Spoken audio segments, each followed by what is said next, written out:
sobrang dali para sa kanya ang lahat. Sobrang, and sobrang na-amaze ako sa personality niya, which is, meron kaming magkapareho na kahit, kasi ako, when I started live selling, hindi naman siya like, meron ka na kaagad client. Pero siya, kahit meron or wala, she's really there. Talagang andyan siya, kakausapin niya talaga yung mga audience niya na andun yung energy niya. And doon ko talaga nakita nung nag-start ako na kung ano yung energy niya from the start, ganun ko siya nakikita ko yung sarili ko before. So kaya sobrang nagustuhan ko, and she's really, really sobrang ano talaga,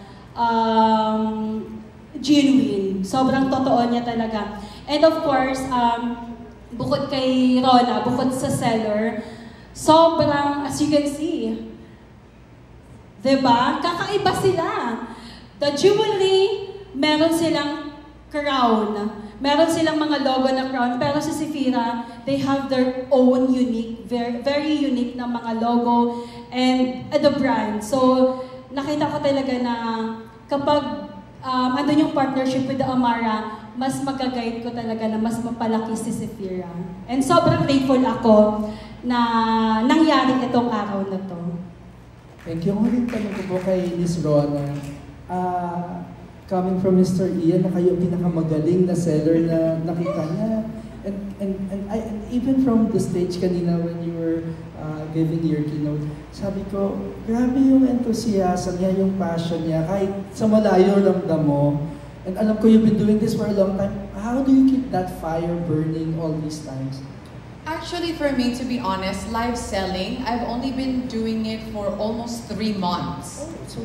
Yes, and I think if you're a girl, I don't know, as a business person myself, I know the struggles of a business. Hindi naman talaga unang, let's say, yung nag-start ka ng negosyo, unang start mo pa lang, meron na kagad benta yan, meron na kagad income yan. So I know the struggles when starting a business. So I treat the online selling as the same thing, but I truly enjoy it. You want to know why? Because diamonds are a girl's best friend. That's why. And so I get so excited na hindi ko namamalaya na, ay, 6 hours na pala. And then I remember our admins would cut me off. Oh, last piece na, last items na, time to go. And I'm like, hindi pa ako tapos, wait lang, nag-enjoy pa ako. If I could go on and on, I would. And that's one of the reasons then why I am so excited about this partnership. Kasi talagang, imagine Amara, the guiding light or the North Star of the jewelry industry, has seen my potential. And that is even, pressure, pero it makes me even more excited and have that gusto talaga na parang, let's change this. Let's go, Queen. Congratulations. Wow, from that answer alone, alam ko na kung paano mag-live sell talaga si Miss Rona. You should really see the enthusiasm para siya nagbebenta sa harapan mo. I think you can do this 24/7, I think, if you can, right, to live sell. Alright, thank you so much, Sir Jojo. Now let's hear it from Mr. Mark Grabador of Entertainment Web. There you go, Entertainment Web. Hello, sir. Hello, good afternoon. To Miss Sheena and to Miss Rona. Gusto lang namin malaman po yung konting story lang, yung background lang. Paano tayo umabot sa partnership? Who approached first and hanggang saan makarating tayo sa contract side? Anyway. Actually, I think it's very organic when that happened. Yun nga, I believe it all started when they saw me dun sa live selling, and then si Mishina kasi she knows the struggle of live selling. Hindi talaga siya madali. And I personally have seen it from my husband, who's an online streamer. Eh, syempre, isisingit na rin kita dito. Sayang naman yung kagabuhan mo, diba? But I've seen talaga yung imagine during the lockdown or the pandemic na online streaming is also pretty hard. Imagine trying to entertain everyone in front of you. And so I got that idea from him. And I guess yun yung nakita nga nila. And also, it's very organic dahil nga nakita ko yung passion talaga ni Miss Sheena and how they're really willing to help the industry and change it for the better. That just made it an easy yes. So yun yung naging ano, it's just organic. As in talagang, oh, you know, I see your potential. I think we can take Zephyra to the next level. So yun, it was an easy yes. Yung last time kasi, it was September, na nagkasama kami ni Queen. And then doon ko nakita talaga yung heart niya sa pagla-live selling. So, sabi ko, instead na magkaroon kami ng competition, nag-ano kami sa kanila na i-collaborate namin si Amara and si Fira.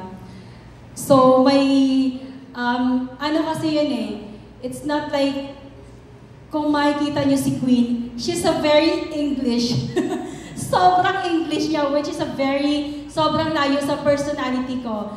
So, sabi ko nga kanina dun sa aking open remarks, sobrang naging successful yung pag-brand namin kay Janela with the Amara, which is iba naman yung naging market niya. Ako, iba din yung naging market ko, which is sobrang, kung who I am, yun yung nagustuhan ng mga client. So, nakita ko kay Miss Rona na she's really different when it comes to like she do the live selling and talagang alam ko talaga na mas magugustuhan din talaga siya ng mga client ko. And sobrang hindi siya naging mahirap yung collaboration namin because yun nga, nakita ko sa personality niya na love niya din yung mga client niya. Possible ba mo na magkakaroon din ng collaboration ng live selling together? Ay, yeah. Definitely. Marunong na ako mag-English, sir. Thank you so much. Hindi naman ako ganito dati, no? 2 years ago. Yes, thank you po. Thank you so much, Sir Mark. Wow, so I can't wait for that collaboration. 2 eye candies in one screen, why not? And a diamond, that's a perfect combination. Now let's hear it from Mr. James Miguel of Showbiz Ganap. Hello po. Hi, for Miss Sheena and Miss Rona, ano po yung favorite jewelry piece? Kayo personally? Okay, ako honestly, I love a sparkling VS Clarity Color DEF Marquise. That cut for some odd reason. If you guys know, yung Marquise para siyang, how do you describe it? Pakita natin kung ano yung itsura ng Marquise. Alam mo ba yung Marquise? But it's like an eye. So, but for some reason, I think, yeah, it shines really, really nice. And, I don't know, that's always, before, di ba, lahat tayo, round, round, round. But for me, I want to be unique. I want to stand out. And yung karat ng isang Marquise, it actually looks bigger than its actual weight. So parang sa akin, I resonate with that. I mean, I know I look big, but I think my personality is way bigger than what I appear. So, that's me. Yeah, for Miss Sheena. Nakaka-pressure siya katabi. Ano nga yung tanong mo, sis? Favorite jewelry piece? Jewelry ko? Ako necklace. Hindi talaga ako,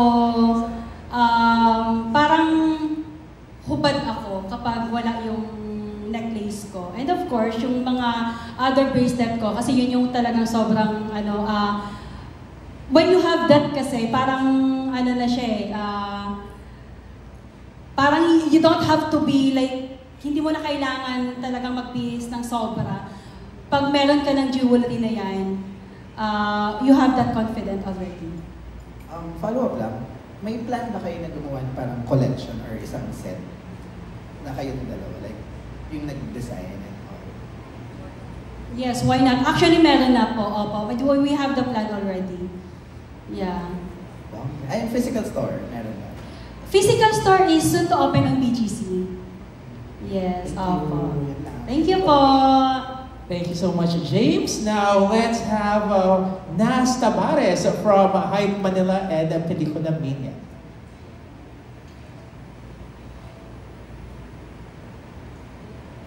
Hello, good afternoon.